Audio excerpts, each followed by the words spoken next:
हर खबर पर होगी आपकी पकड़। डाउनलोड कीजिए एबीपी लाइव ऐप। कल समुद्र सेतु मिशन के तहत आईएनएस जलाश्व मालदीव से कोची पहुंच चुका है। इसमें 698 यात्री थे, जिनमें 105 महिलाएं और 4 बच्चे भी शामिल थे। इसी क्रम में आईएनएस मगर मालदीव के माले बंदरगाह से लगभग 200 यात्रियों के साथ कल भारत के लिए रवाना हो चुका है। वंदे भारत मिशन के अंतर्गत 10 मई तक 23 फ्लाइट्स द्वारा लगभग 4000 भारतीय जो विदेशों में फंसे हुए थे, वापस भारत आए हैं।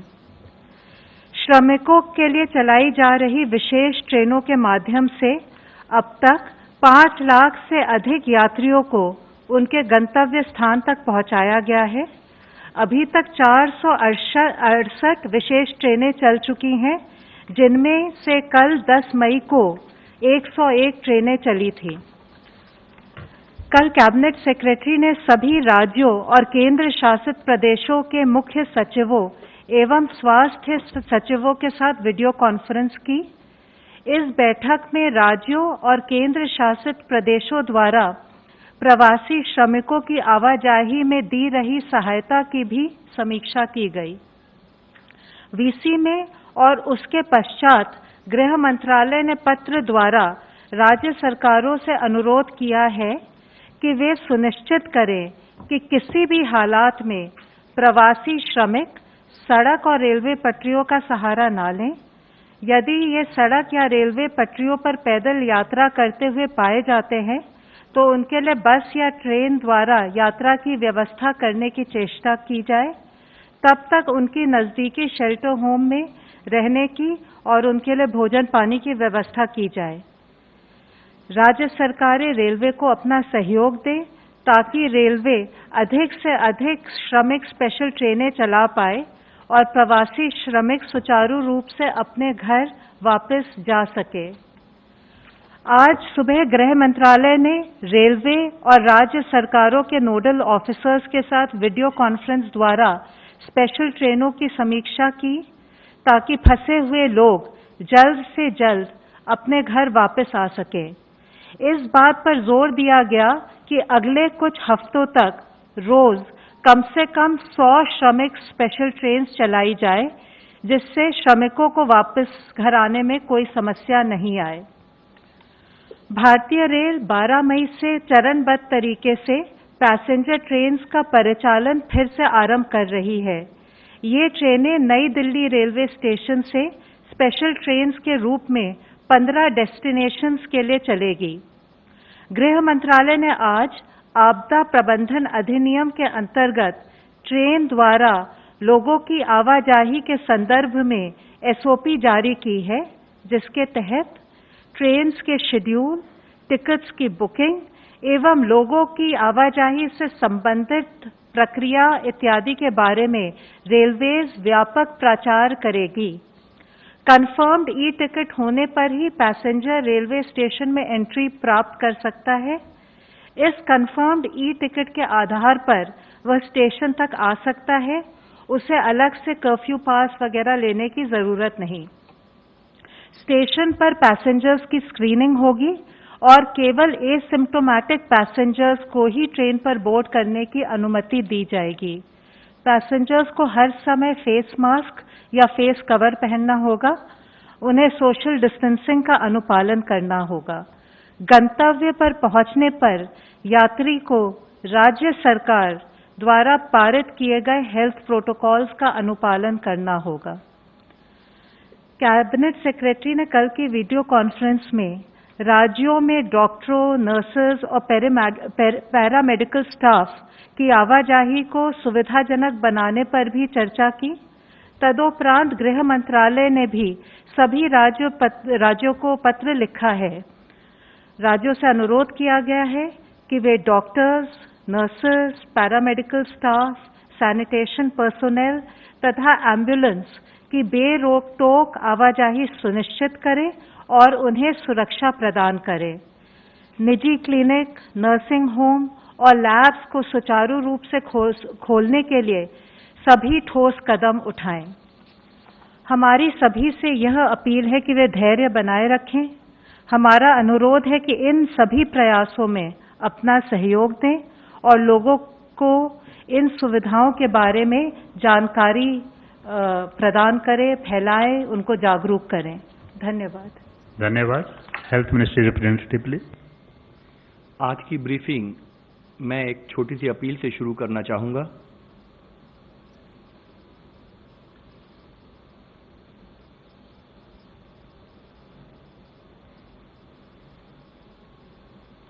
चलिए फिर से बच्चे बन जाते हैं। बच्चों और बचपन से हमें बहुत कुछ सीखना है। याद है जब बचपन में हमें खांसी बुखार हो जाता था, बदन दुखता था तो हम रोते हुए माँ के पास जाते थे और उन्हें अपनी तकलीफ बताते थे। माँ कुछ घर की दवाई जैसे काढ़ा हो, हल्दी हो, उससे आराम देती थी हमें। जरूरत पड़ने पर डॉक्टर के पास ले जाती थी और कुछ दिनों बाद हम खेलने कूदने लग जाते थे। आज कोरोना की इस लड़ाई में हमें फिर से यही करना है। अपनी तकलीफ को अपनों को बताना है, राहत पाना है, इलाज कराना है, खेलना कूदना है, जीतना है।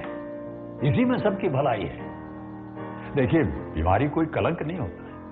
परिवार तो आपका भला ही चाहता है ना। तो चलिए फिर से बच्चे बन जाते हैं, अपनी तकलीफ अपनों को बताते हैं। कोरोना से हमें लड़ना है, डरना नहीं है। आज जब हम कोविड-19 जैसी कम्युनिकेबल डिजीज से लड़ रहे हैं, तब कम्युनिटी से हमें हर तरह के सपोर्ट की सख्त जरूरत है और इसमें सबसे अहम है हेल्थ सीकिंग बिहेवियर। हम सबको मिलकर ये प्रयास करना है कि जिस भी किसी को कोविड-19 के सिम्टम्स डेवलप हों, वह उसे छुपाए नहीं, बल्कि सामने आकर उससे संबंधित इलाज ले। अगर हम ऐसा नहीं करते हैं तो हम तो बीमार होंगे ही, बल्कि अपने परिवार को भी बीमार कर सकते हैं।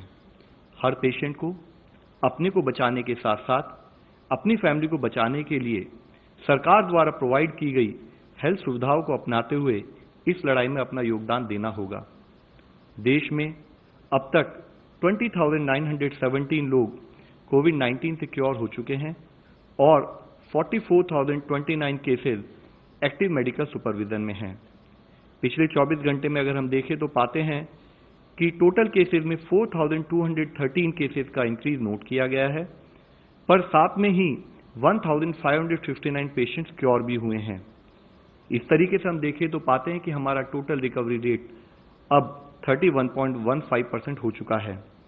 कुल कंफर्म केसेस की संख्या इस समय 67,152 है। स्वास्थ्य मंत्रालय ने 8 मई को कंफर्म कोविड-19 पेशेंट्स के लिए एक रिवाइज्ड डिस्चार्ज पॉलिसी भी जारी की है। यह मिनिस्ट्री द्वारा ऑलरेडी इशूड गाइडलाइंस, जो कि हमारे 3 टियर कोविड फैसिलिटीज और categorization of patients based on clinical severity, उसके साथ अलाइंड है।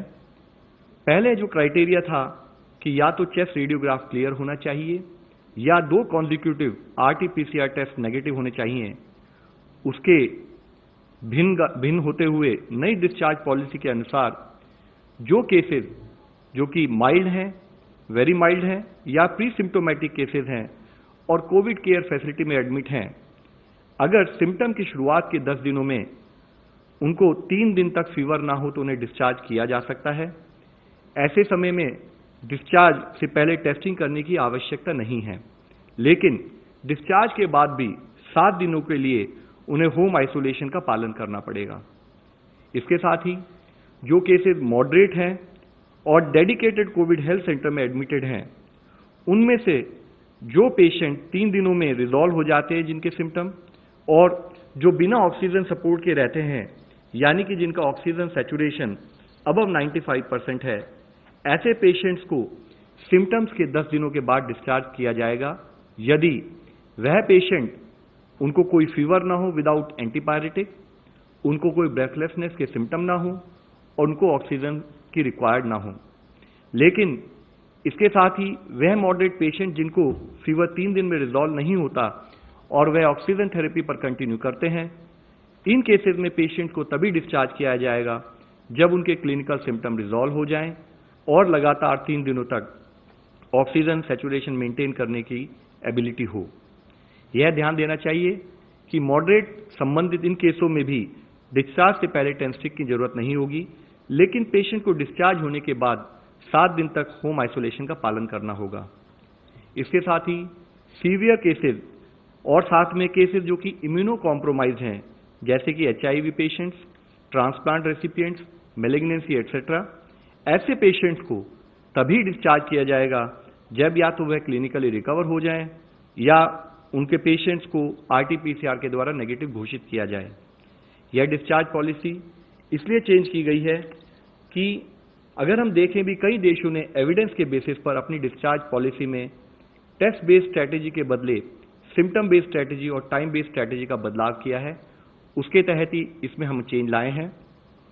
साथ ही ICMR के लैब सर्वेलेंस डेटा के रिव्यू के अनुसार भी RT-PCR पॉजिटिव केसेस पेशेंट्स 10 दिन बाद नेगेटिव टर्न हो जाते हैं।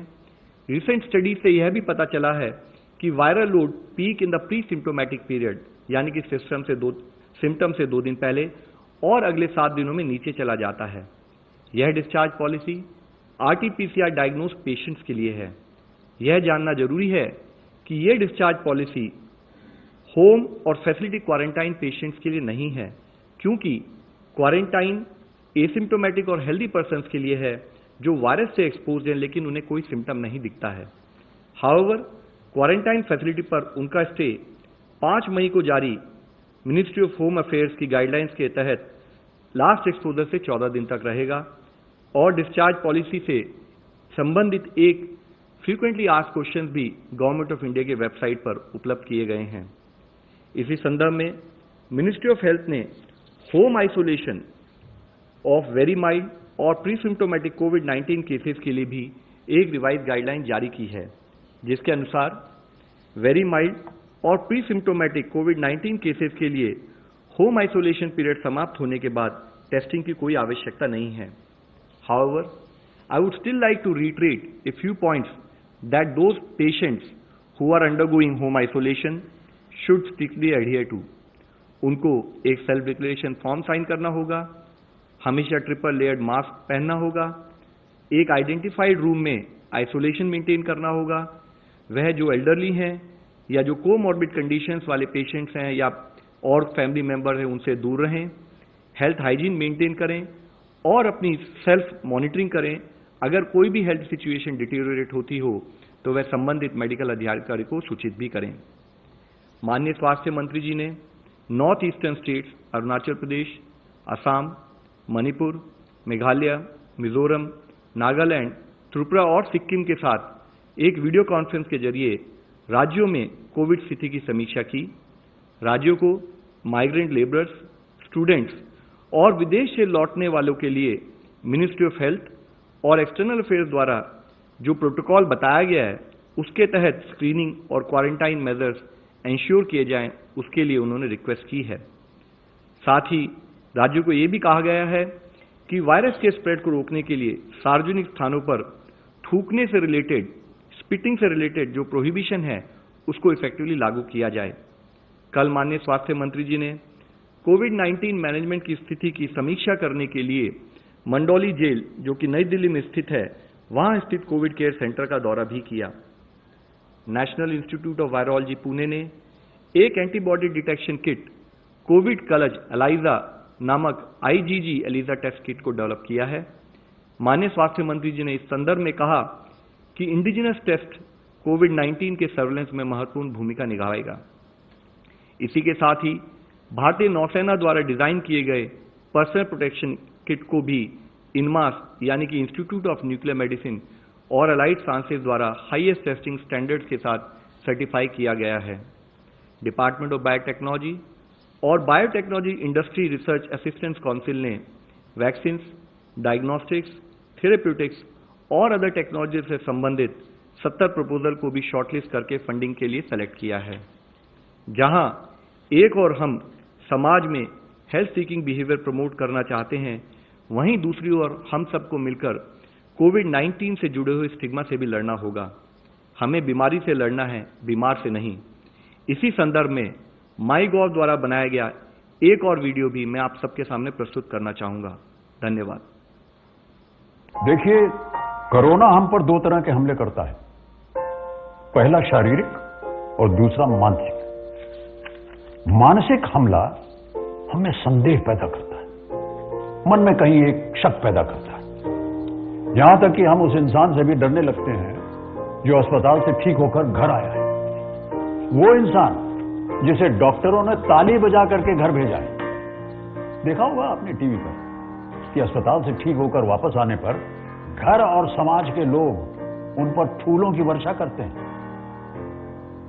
शारीरिक लड़ाई के लिए तो दुनिया भर के जानकार कोशिश कर रहे हैं, और मानसिक लड़ाई हमें ही जीतनी पड़ेगी। यदि हम हार गए तो कोरोना जीत जाएगा, और ये हम कभी होने नहीं देंगे। अपनों को अपनाएंगे, सही सलामत कर लाएंगे।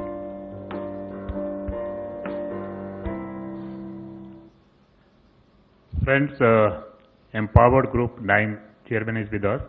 मैं रिक्वेस्ट करूंगा कि वो अपने ग्रुप के बारे में थोड़ा ब्रीफिंग दें, प्लीज।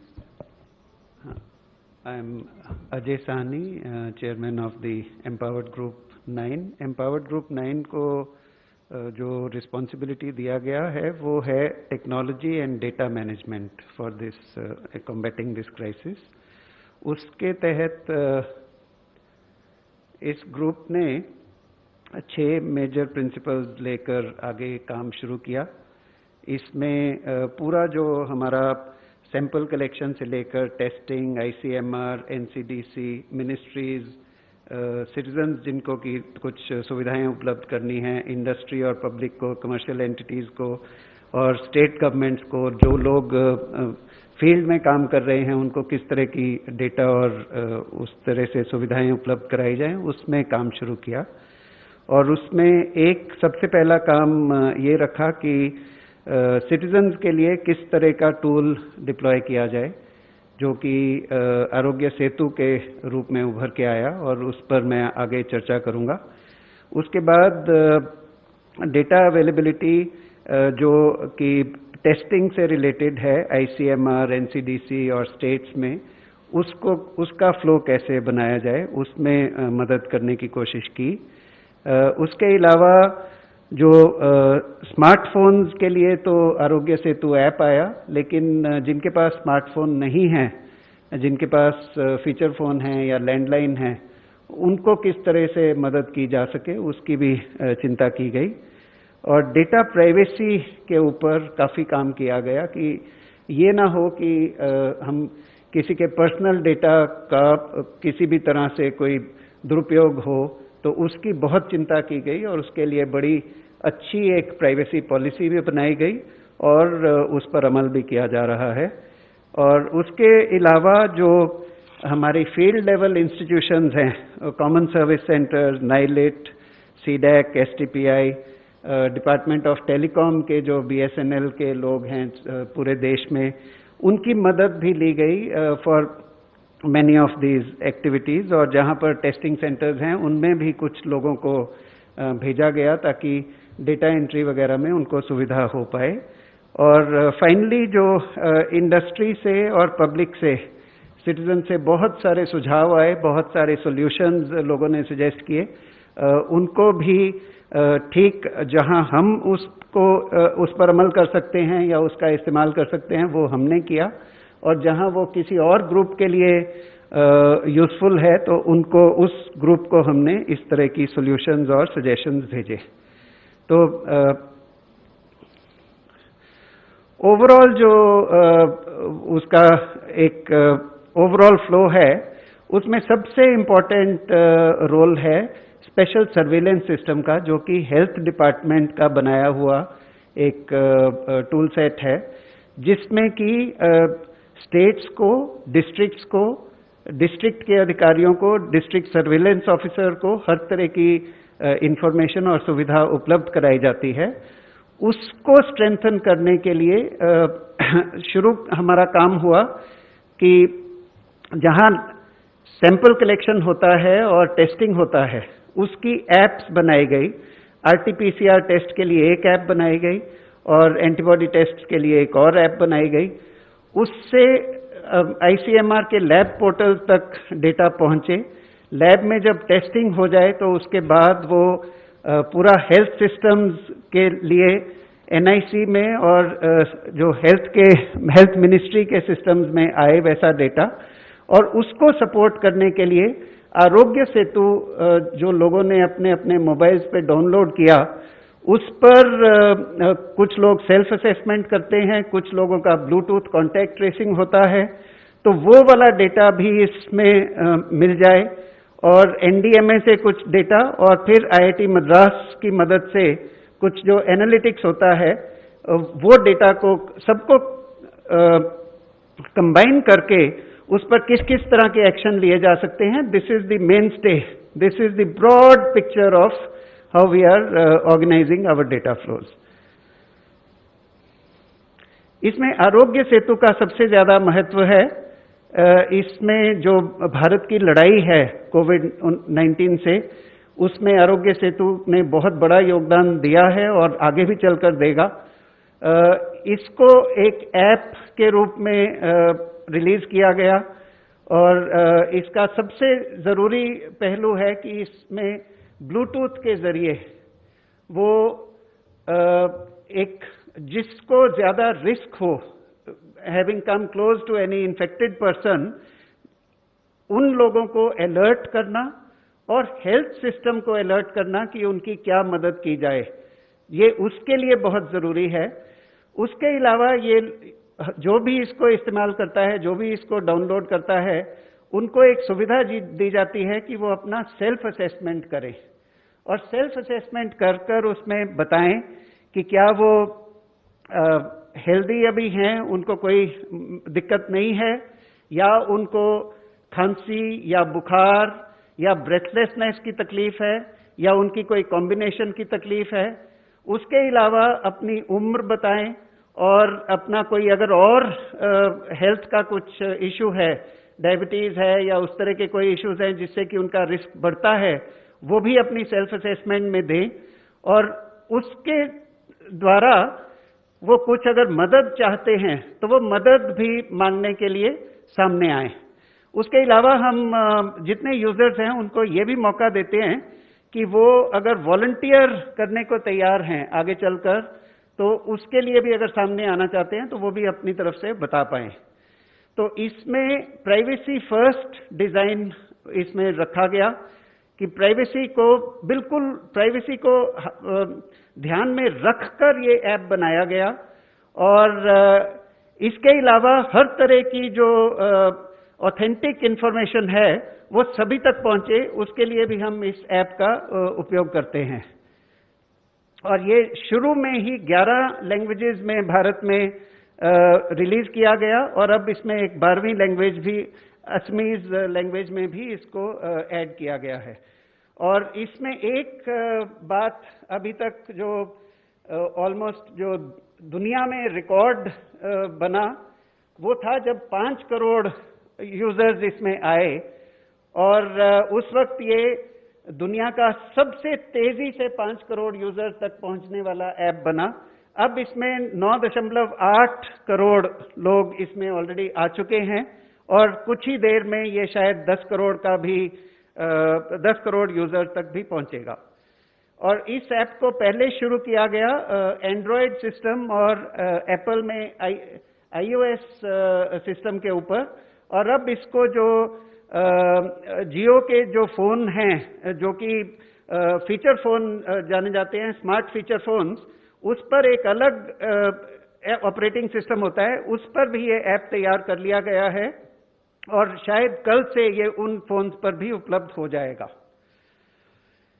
इसमें एक बड़ा अहम पहलू है कि जो हालांकि इसमें 13,000 से कम यूजर्स ऐसे हैं जिनको कि कोविड पॉजिटिव पाया गया, जो आरोग्य सेतु के यूजर्स हैं, लेकिन उनकी इंफॉर्मेशन के जरिए अभी तक करीबन 1,40,000 ऐसे और लोग हैं जो पिछले कुछ दिनों में ऐसे व्यक्ति के आसपास कहीं आए जहां की उनको संक्रमण का कुछ अंदेशा हो सकता है।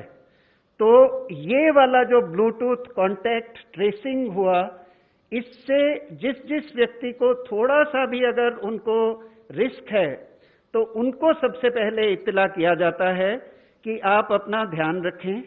उसमें 3 तरह के रिस्क लेवल्स को दर्शाया जाता है और उसमें डिफरेंट रिस्क लेवल जो होता है उसके मुताबिक उनको इंस्ट्रक्शंस भी दिए जाते हैं कि अगर इस तरह का रिस्क लेवल हो तो क्या करें। बट सबसे जरूरी बात यह है, इस बीमारी में सबसे जरूरी बात यह है कि आप, हो सकता है कि आपको ये बीमारी हो और अनजाने में ही आप शायद किसी और में भी फैला दें। तो ये जल्दी से आपको मालूम चलने से, जब आपके पास शायद सिम्टम्स भी ना आए हो, तभी जब आपको पहले से पता लग जाता है तो आप अपना ध्यान रख सकते हैं, अपने आप को सेल्फ आइसोलेट कर सकते हैं, अपने आप को क्वारंटाइन में रख सकते हैं, अपने परिवार की, अपने आसपास के लोगों की चिंता कर सकते हैं, उनको बीमारी से बचा सकते हैं। और अगर आगे चलकर सिम्टम्स आए तो आप उन सिम्टम्स को सीरियसली लेंगे और फिर आप मदद मांग पाएंगे। तो ये बहुत ही जरूरी पहलू है जो कि बिना टेक्नोलॉजी के उपयोग के इसको बिल्कुल हासिल नहीं किया जा सकता। ये सिर्फ टेक्नोलॉजी उपयोग करने से इस तरह का जल्दी अलर्ट का सिस्टम हम कर पाए हैं।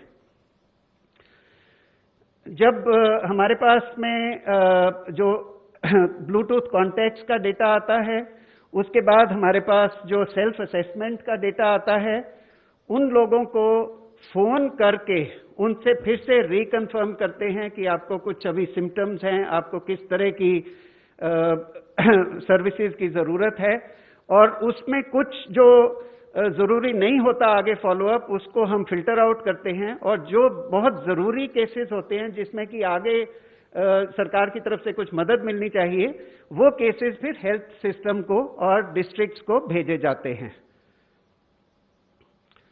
एक और बहुत इंपॉर्टेंट आउटकम और आउटपुट इस सिस्टम से निकल रहा है, ये ऐसा है कि जो लोग कंफर्म हुए पॉजिटिव हैं, उनका पिछले 15 दिन कहां कहां पर मूवमेंट रहा, उस मूवमेंट का डेटा कंबाइन करते हैं सेल्फ असेसमेंट के डेटा से कि कोई व्यक्ति अगर पॉजिटिव पाया गया, वो पिछले 15 दिन कहां पर था जहां हो सकता है कि वो इन्फेक्शियस उस स्टेज में थे, और उसकी वजह से हो सकता है कि उस एरिया में इन्फेक्शन फैलने का एक अंदेशा हो।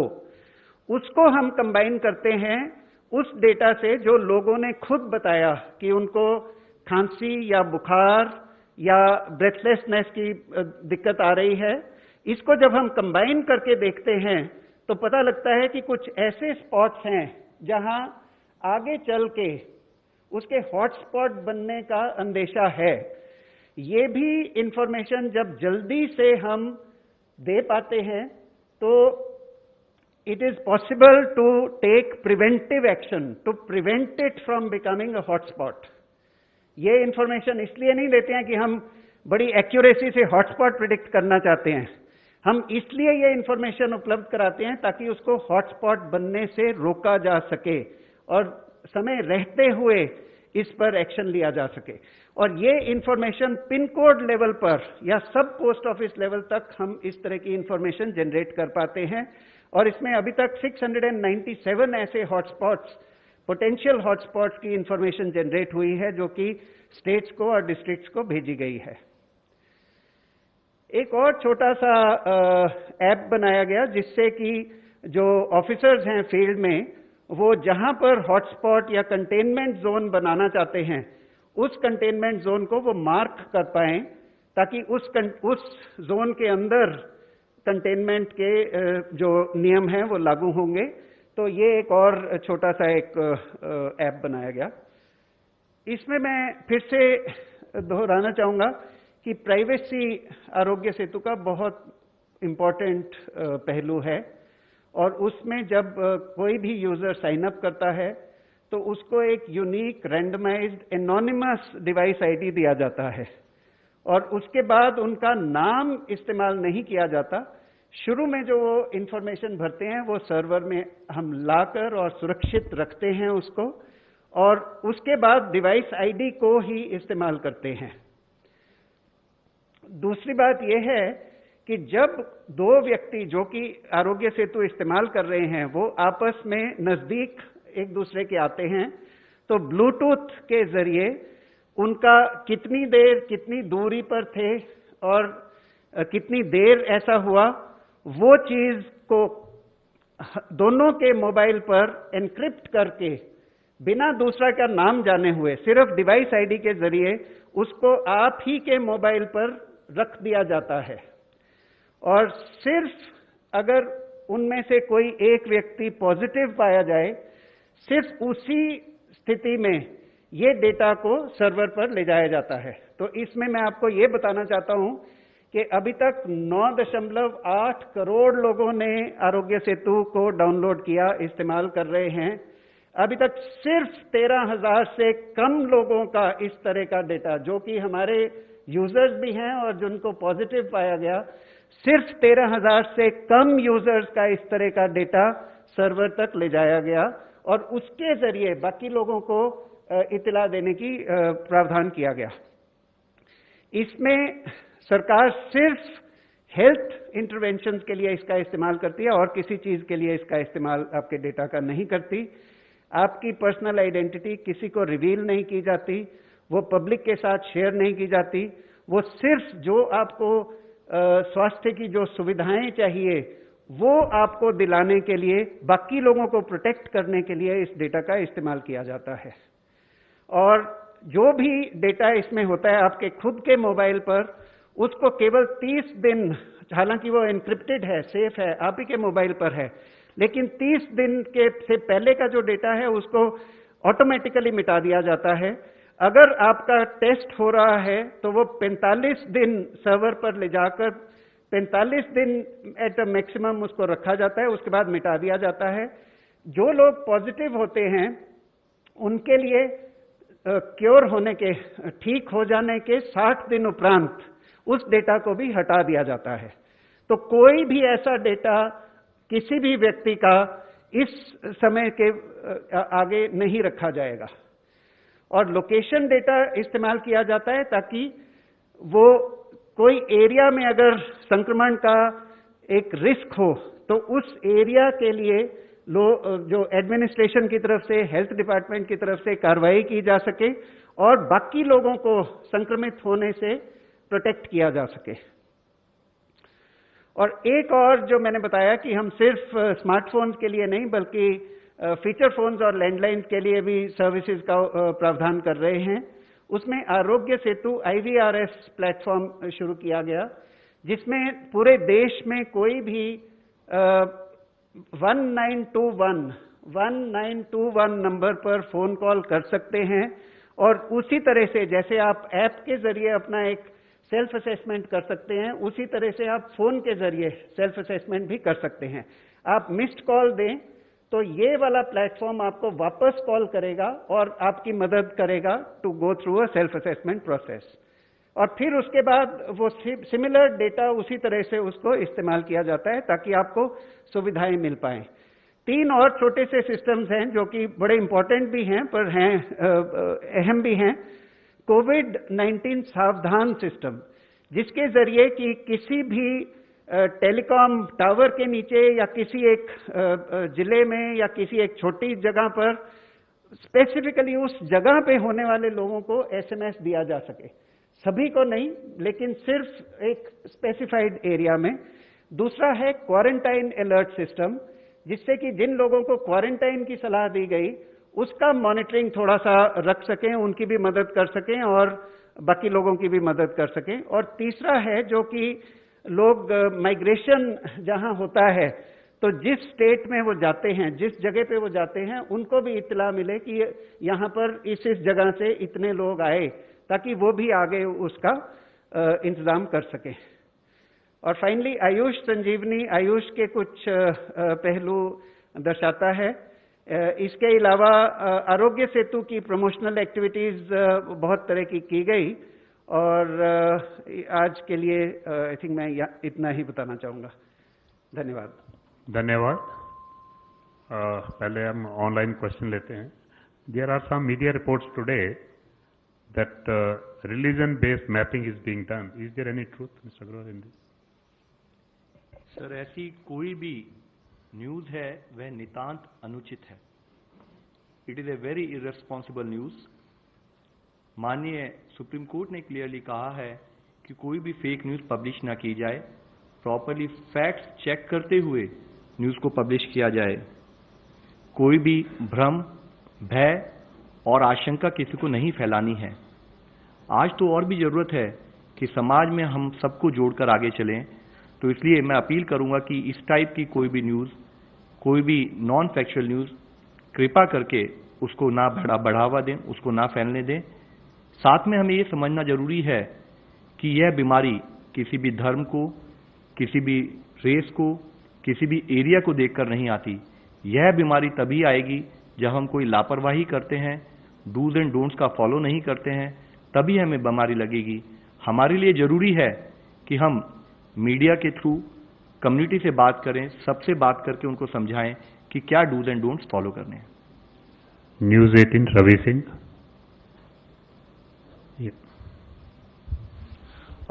लव जी से सवाल है मेरा कि एक एंटीबॉडी टेस्टिंग किट जो भारत में बनाई गई है अपनी खुद की, उसकी क्या डिटेल है और कब तक वो वर्किंग में हो जाएगा? फिर जैसे कि मैंने आपको बताया कि एक ELISA based antibody testing kit जो हमारी NIV पुणे ने बनाई है, उसको वैलिडेट भी किया है। उसकी अगर डिटेल देखें तो उसकी स्पेसिफिसिटी, जिसको कि हम बोलते हैं कि ट्रू नेगेटिव रेट आइडेंटिफिकेशन, कि कितने प्रोपोर्शन में नेगेटिव को उन्होंने आइडेंटिफाई किया है, 97% है। उसकी सेंसिटिविटी 92% है। तो यह किट अब हम इसको प्रोडक्शन में लाते हुए जल्दी ही इसके द्वारा, जो हमारा इससे पहले हमने बात की है कि हम एपिडेमियोलॉजिकल इन्वेस्टिगेशन और सर्वेलेंस के लिए इसको इस्तेमाल करना चाहेंगे। Mister Madhurendra, news nation. Sir, जैसा कि लगातार केसेस बढ़ते जा रहे हैं और हम इस स्तर तक आ पहुंचे हैं जहां कंडीशंस अलार्मिंग दिखाई दे रही है कई खास पॉकेट्स में, जहां से ज्यादा केसेस रिपोर्ट हो रहे हैं। क्या कोई सुपर स्प्रेडर्स भी मार्क किया गया है जिसके जरिए इस बीमारी के फैलने का खतरा ज्यादा है और उस बाबत कुछ गाइडलाइंस भी क्या तय किए गए हैं? MHA से एक सवाल मेरा सिर्फ इतना है कि जो लोग ट्रेन से सफर करके अपने इलाकों में जाएंगे, क्या उनको भी क्वारंटाइन किया जाएगा? क्या उनके क्वारंटाइन की व्यवस्था की गई है? उस बारे में थोड़ी क्लैरिटी दे दें। तो देखिए, जैसे कुछ भी अगर किसी पर्टिकुलर पॉकेट्स में हमें ज्यादा केसेस हम देखते हैं, तो वहां हमारा हमेशा से एफर्ट रहता है कि जो हमारी कंटेनमेंट पॉलिसी है उसको उतने ही सुदृढ़ तरीके से उसको वहां पर इंप्लीमेंट किया जाए। जरूरी है कि जहां पर भी केसेस आए वहां हम एक प्रॉपर कंटेनमेंट जोन डिफाइन करें, स्ट्रिक्ट पेरीमीटर कंट्रोल करें और वहां पर बाद में स्पेशल टीम्स के द्वारा हाउस टू हाउस सर्वे करते हुए कोई भी हमारे फीवर, कफ और ब्रेथलेसनेस रिलेटेड इश्यूज हैं, कोई भी ऐसे केसेस उनको अर्ली आइडेंटिफिकेशन करें। सैंपलिंग गाइडलाइंस के तहत वहां पर हम उनका सैंपल्स लें और साथ में जो भी पॉजिटिव पेशेंट पाए जाएं उनको अपने कोविड डेडिकेटेड हॉस्पिटल में रिक्वायर्ड ट्रीटमेंट प्रोवाइड करें। तो जो हमारा मेजर फोकस होता है कि ऐसे पॉकेट्स आइडेंटिफाई करते रहें जहां पर कि ज्यादा केसेस आ रहे हैं और वहां पर हम उतने ही स्ट्रॉन्ग कंटिंजेंट जो हमारे कंटेनमेंट मेजर्स हैं उसका इंप्लीमेंट करें। मिस्टर नीलू रंजन, दैनिक जागरण।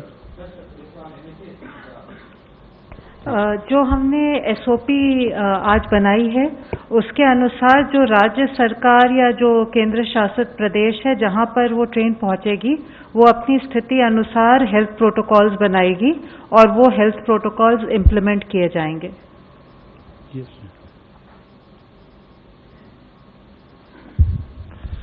सर, आरोग्य सेतु को आप बता रहे हैं कि बिल्कुल सुरक्षित है, लेकिन जो कुछ हैकर्स हैं, जो इथिकल हैकर्स हैं, वो तो लगातार इस पे क्वेश्चन उठा रहे हैं और कह रहे हैं कि डाटा कहीं से सुरक्षित नहीं है और कम से कम सरकार के पास है तो सरकार तो उस डाटा का यूज कर ही सकती है।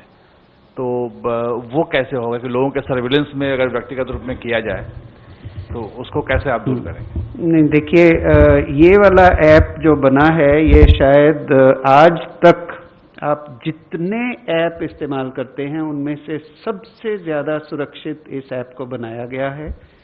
जैसा कि मैंने बताया आपको कि 9.8 करोड़ लोग इसके यूजर्स हैं आज के दिन और उनमें से जो पॉजिटिव पाए गए वो 13,000 से कम इस वक्त हमारे एक्टिव यूजर्स हैं आरोग्य सेतु ऐप के। उनका ब्लूटूथ कॉन्टैक्ट डेटा, उनका जीपीएस डेटा कि वो पिछले 15 दिन में कहाँ थे, वो डेटा को लेकर और उसके बेसिस पर बाकी सबको इसका अलर्ट किया जा रहा है। बाकी का डेटा आप ही के फोन पर सुरक्षित है, सुरक्षित रहेगा।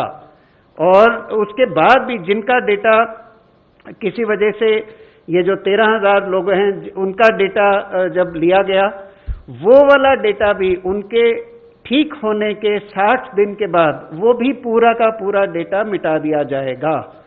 तो इसमें कोई भी वो पॉसिबिलिटी नहीं बचती कि कोई हम सर्वेलेंस करें या उस तरह का किसी भी तरह से इसका दुरुपयोग करें। ये प्राइवेसी पॉलिसी बड़ी क्लियरली दी गई है, ऐप में दी गई है, माईगॉव पे दी गई है और सारी दुनिया में इसकी चर्चा भी है। तो इसमें निश्चिंत रहिए कि ये बहुत ही सिक्योर ऐप है, ये बहुत ही प्राइवेसी के लिए इसको बनाया गया है, प्राइवेसी भंग ना हो उसके लिए इसको बनाया गया है, और सिर्फ और लोगों को बीमारी से बचाने के लिए, उस एरिया को हॉटस्पॉट बनने से बचाने के लिए इस तरह की इंफॉर्मेशन का इस्तेमाल किया जाता है, जो कि बहुत ही उचित और बहुत ही जरूरी काम है अगर हमने इस पेंडेमिक से लड़ाई करनी है। Thank you. Please give some details on the specifications and sensitivity of the new ELISA test. Sir, I just explained, specificity of the new ELISA test is 97%, sensitivity is 92%. Okay. Kundan Kumar TV9 वार्ता। Love sir, मेरा सवाल आपसे है, कई सारी जगहों पे ऐसी बात की जाती है कि जहां सेंट्रलाइज्ड एसी होता है वहां पे संक्रमण का खतरा ज्यादा है। ऐसे में जो ट्रेनें कल से चलाई जा रही है, खास करके एसी स्पेशल ट्रेनें हैं, क्या हम इस बात से इनकार किया जा सकता है कि उसमें संक्रमण का खतरा उस तरह से नहीं होगा? और एक सवाल मैम पुण्य मैम आपसे भी है कि मैम राज्य सरकारों की ओर से जो यातायात की सुविधा है वो बहुत अभी तक दुरुस्त नहीं हो पाई है। ऐसे में जो व्यक्ति किसी स्टेशन पे पहुंच रहा है वहां से वो अपने घर तक कैसे जाएगा, इसकी क्या कोई खास व्यवस्था हुई है? सर, सेंट्रलाइज्ड एसी इस्तेमाल किया जा सकता है, लेकिन उसका इस्तेमाल करते समय फ्लो ऑफ एयर उसको मॉनिटर करने की जरूरत होती है, उसके तहत उसको इस्तेमाल किया जा सकता है। However, it is also important कि अगर पर्टिकुलरली एरोसोल जनरेटेड कोई भी इशू अगर हम फील करते हैं, तो अगर हम प्रिकॉशनरी वे में, तो हम अगर चाहें तो उसको सेंट्रलाइज्ड एसी को इस्तेमाल किए बिना भी ट्रैवल कर सकते हैं। मिस्टर साहिल ANI, मैडम होम मिनिस्टर।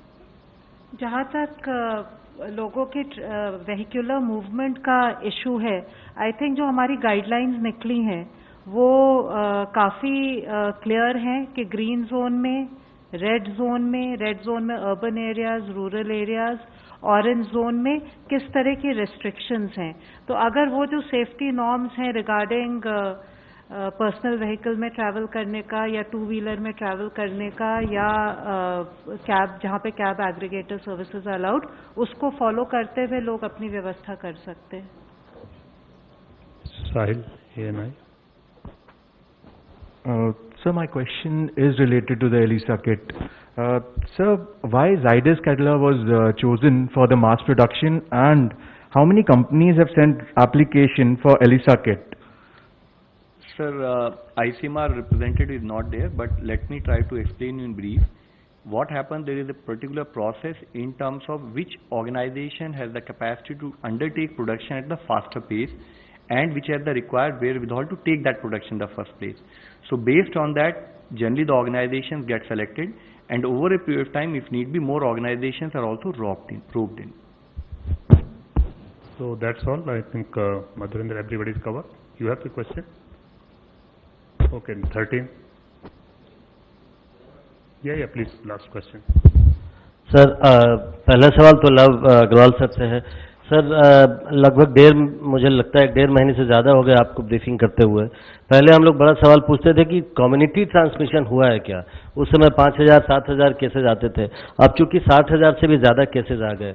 आपको लगता है कि वो स्थिति भारत में आ गई है, क्योंकि वो वन ऑफ द फेजेज है, तो वो स्थिति क्या आ गई है? दूसरा मैम, चूंकि सब लोग ये सवाल पूछ रहे हैं, मान लीजिए दिल्ली से किसी को ट्रेन पकड़ना है कल, तो वो अपने घर से कैसे जाएगा? बस नहीं चल रही है, मेट्रो नहीं चल रही है, किसी के पास गाड़ी नहीं है तो कैसे पहुंचेगा नई दिल्ली रेल स्टेशन? ये सवाल तो है मैम। सर, हमने कई बार इस विषय पे बातचीत की है। मैं फिर से वही बात आप लोगों की दृष्टि में लाना चाहूँगा कि हमारे यहाँ कुछ क्लस्टर्स पाए गए हैं और कुछ केसेस में, कुछ पर्टिकुलर लोकेशंस में हमारे यहाँ रिलेटिवली लार्ज आउटब्रेक भी नोटिस किया गया है। और उसी के तहत अगर आप याद करें तो डायरेक्टर एम्स ने भी बताया था कि अगर हम इनको ढंग से कंटेन नहीं करते हैं तो transmission rate will become higher. तो अभी हमारे लिए जरूरी है कि हम उसी स्टेज में मेंटेन रखते हुए अपने कंटेनमेंट एफर्ट्स पर फोकस करें और ये इंश्योर करें कि कम्युनिटी ट्रांसमिशन की स्टेज में ना जाए। जैसे हमने एसओपी, रेलवे की एसओपी में कहा है, उसको अलग से पास लेने की जरूरत नहीं है, पर हाँ, जिस प्रकार से हमारी गाइडलाइंस अलाउ करती हैं movement of vehicles in red zone, उस हिसाब से वो जा सकता है। एबीपी न्यूज आपको रखे आगे।